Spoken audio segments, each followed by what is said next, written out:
দুইটি সময় ঘুমালে আপনি ফকির হয়ে যাবেন, গরিব হয়ে যাবেন, সংসারে অভাব অনটন লেগেই থাকবে, বিপদ মুসিবত লেগেই থাকবে, একটার পর একটা বিপদ থাকবে।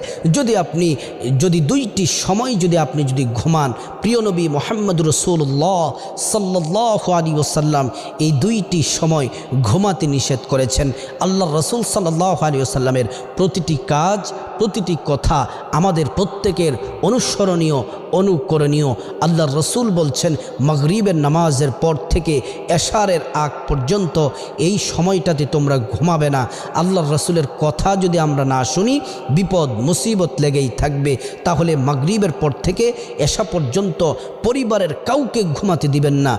দ্বিতীয় নাম্বার হচ্ছে ফজরের নামাজ না পড়ে ফজরের সময় ঘুমিয়ে থাকা এবং ফজরের পরে ঘুমানোর অভ্যাস করা। ঘুমানো, এই দুইটি সময় আপনি ঘুমান